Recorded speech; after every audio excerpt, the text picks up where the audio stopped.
الشيطان الرجيم بسم الله الرحمن الرحيم ولله ما في السماوات وما في الأرض ولقد وصينا الذين أوتوا الكتاب من قبلكم وإياكم أن اتقوا الله ربي اشرح لي صدري ويسر لي أمري واحلل عقدة من لساني يفقهوا قولي ربي زدني علما وارزقني فهما எம்பெருமானார் ரசூலை கரீம் ஸல்லல்லாஹு அலைஹி வஸல்லம் அவர்கள் மீது ஸலவாத்தை சொல்வோமாக.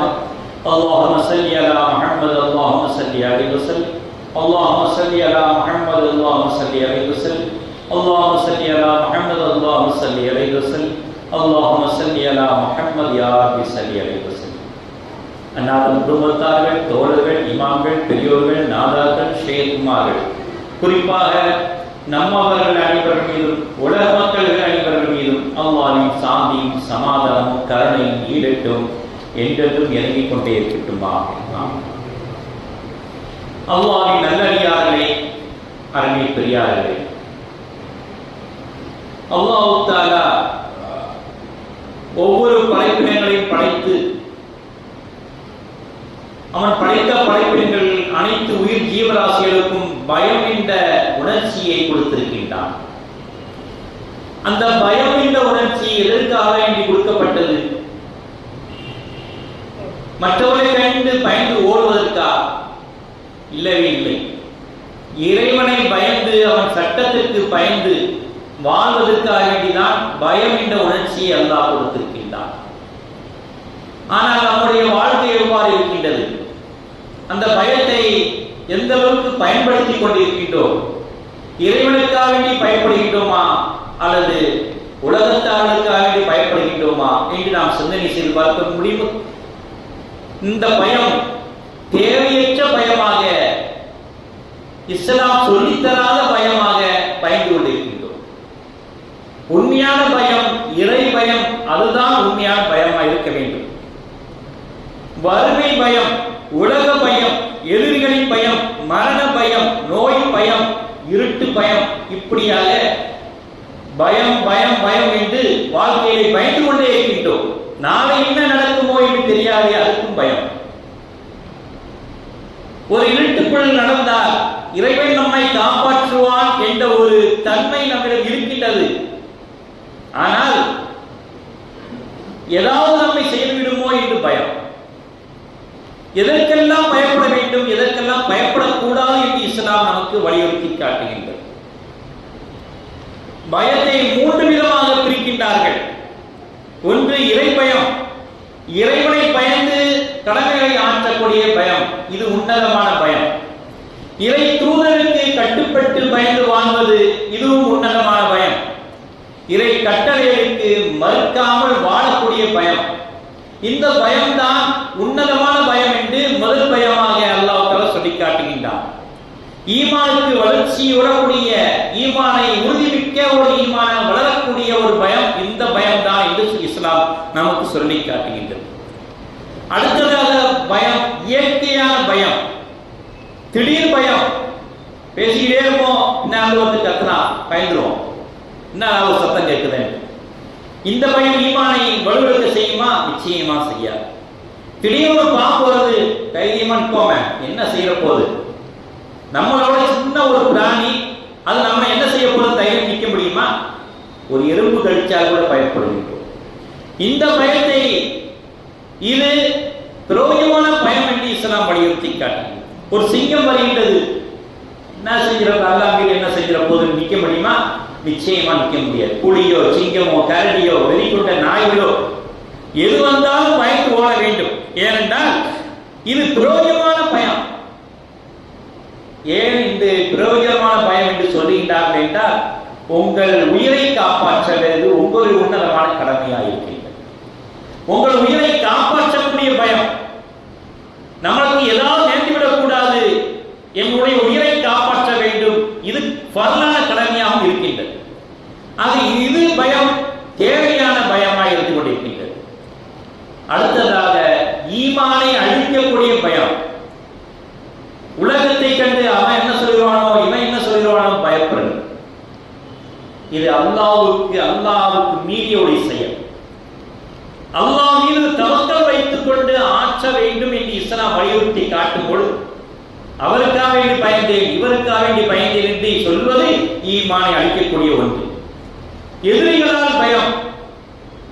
இறைவன் எப்படியெல்லாம் அமல் செய்ய சொல்கின்றானோ, எதிரிலிருந்து பாதுகாப்பதற்காக துஆ கேட்க சொல்கின்றானோ அதை படி இறைவனிடம் தவக்கல் வையுங்கள் என்று இஸ்லாம் இயக்கும் பொழுது நான் எதிரிக்காக வேண்டி பயப்படுகின்றேன், உலகத்தாருக்காக வேண்டி பயப்படுகின்றேன் என்று சொல்வது ஈமானை அளிக்கக்கூடிய பயமா இருக்கின்றது.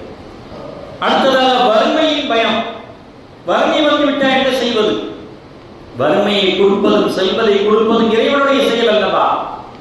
இரவை கொடுப்பதும் பகலை கொடுப்பதும் இறைவனுடைய செயல் அல்லவா? அதை அனுபவிக்கக்கூடிய மனிதனாக இருக்க வேண்டுமே தவிர பயந்து ஓடக்கூடியவனாக இருக்கக்கூடாது. வறுமை வந்துவிட்டது, எத்தனை பேர் தற்கொலை. வறுமை ஓடிவிட்டு எத்தனை பேர் வீட்டை விட்டு புறப்பட்டு ஓடிவிடுகின்றார்கள், மனைவி மக்களை விட்டு ஓடிவிடுகின்றார்கள், தற்கொலை செய்து கொள்கின்றார்கள். ஏனென்றால் வறுமையுடைய பயம். அடுத்ததாக நோய் பயம். நோய் வந்துச்சுன்னா என்ன செய்வது? எல்லாத்தையும் சேர்த்து வைப்போம், பணத்தை எல்லாம் சேர்த்து வைப்போம். எதுக்கு சேர்த்து வைக்கிறீங்க? நோய் வந்துச்சுன்னா என்ன செய்வது? அப்ப அதே ஒரு கவலாகி விடக்கூடாது நமக்கு. ஒரு மகான்கள் சொல்கின்றார்கள், நோய் வருவதற்கு முன்னால் நீங்கள் மருந்துகளை சேமித்து வைக்காதீர்கள்.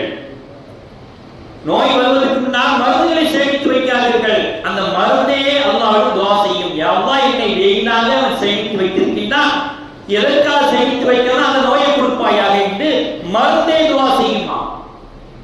பணம் துஆ செய்யாதா? எந்த நோக்கத்திற்காக நீ சேர்க்க வேண்டும்? நம்மை உயிரை காக்க வேண்டும் ஒரு பொருட்டு இருக்கின்றது, நம்முடைய தேவைகள் இருக்கின்றது. ஆனால் தேவைக்கு மிஞ்சி அப்படி ஆயிடுமோ இப்படி ஆயிடுமோ என்று பயந்து கொண்டு சேர்க்காதீர்கள் என்று இஸ்லாம் வலியுறுத்தி காட்டுகிறது. நோய் பயம். இருட்டு பயம். இருட்ட போறோம், தேவையில்லாத பாம்போ பூச்சிகளோ இருந்தால் அது தேவையான பயம். இது தேவையில்லாத பயம் என்றது பேய் அடிச்சிடும், பிசாசு அடிச்சிடும் என்று பயப்படுவது ஈமானை பங்க வைத்து.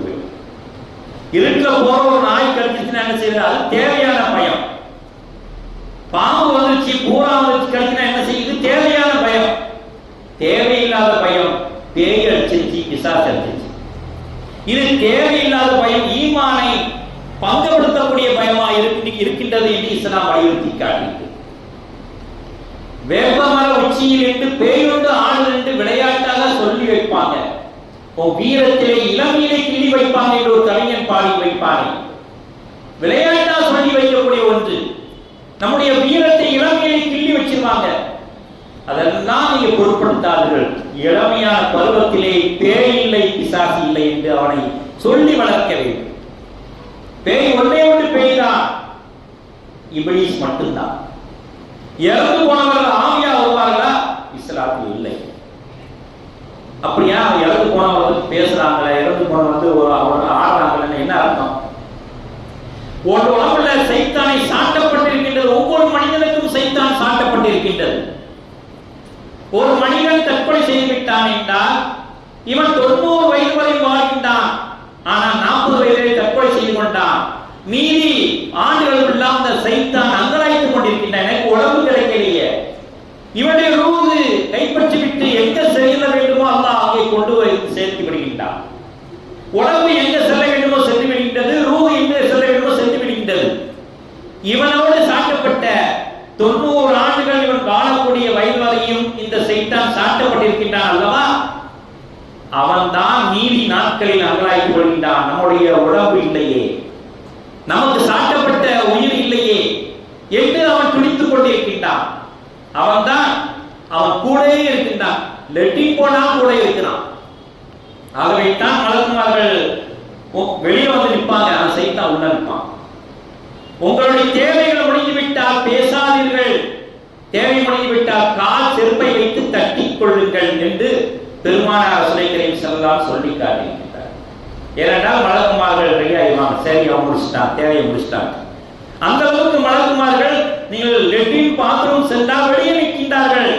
அதை மீறி உள்ள வரக்கூடியவன் இந்த சைத்தானா இருக்கின்றான். உள்ள என்ன நடக்குது, என்னென்ன பண்றாங்க எல்லாத்தையும் ரெக்கார்ட் பண்ணி வச்சிருப்பான். அவன் தற்கொலை செஞ்சு விட்டான்னு வச்சுக்கணும், உடம்பு கிடைக்காம இன்னொரு உடம்புல அதே மாதிரி உடம்பு எதுக்கே கிடைக்கலாம் பார்த்து உள்ள போகுது. நான் வந்திருக்கேன், இன்னால் வந்திருக்கேன்ட்டு அவன் தான் ஆடிட்டானே தவிர இவனுடைய ரூஹ் என்னமே ஆடாது. ஆக பயம் என்பது சைத்தானுக்கு பயப்படும் என்றால் சைத்தானை விரட்டக்கூடிய ஆயத்துக்களை ஓதிக்கொண்டு செல்லுங்கள். இருட்டில் செல்லும் பொழுது சைத்தானுக்கு ஓதக்கூடிய பாதுகாப்பான ஆயத்துக்கள் எத்தனையோ இருக்கின்றது, அதை ஓதிக்கொண்டு செல்லுங்கள். ஈமானை வளர்க்கக்கூடிய செயல். மாறாக இறைவனுக்கு பயப்படுவதை விட்டுவிட்டு இத்தனைக்கும் நீங்கள் பயந்து வாழ்ந்தீர்கள் என்றால் உங்கள் ஈமான் அழித்துவிடும் என்று பெருமானார் ஸல்லல்லாஹு சொல்லியிருக்கிறார். 3 அறிஞர்களை பற்றி சொல்லும் பொழுது ஒரு அறிஞர் அல்லாஹ்வை அறிந்தவர், சட்ட திட்டங்களை தெரிந்தவர். அந்த அறிஞரிடம் நீங்கள் அனைத்து விஷயங்களை கற்றுக் கொள்ளுங்கள், அவர் சிறந்தவராய் இருப்பார். இன்னொரு அறிஞர் அல்லாஹ்வை அறிந்தவர், ஆனால் சட்ட திட்டங்கள் தெரியாதவர், அவர் பொதுமக்களாக இருப்பார். இன்னொரு மனிதர் அல்லாஹ்வின் கட்டளைகளை எல்லாம் அறிந்தவர், ஆனால் அல்லாஹ்வை அறிந்திருக்க மாட்டார். இவர் யார்? சட்ட புத்தகங்களை படித்தவர், ஈமான் கொண்டவர் அல்ல. இவர் ஈமானை கொலை செய்யக்கூடியவர். எங்களால் ஓட்ட இருக்கின்றது, இஸ்லாமிய ஓட்ட இருக்கின்றது, அதுக்காண்டி படித்தவர் இவர். சட்ட திட்டங்களை படித்த அறிஞர்.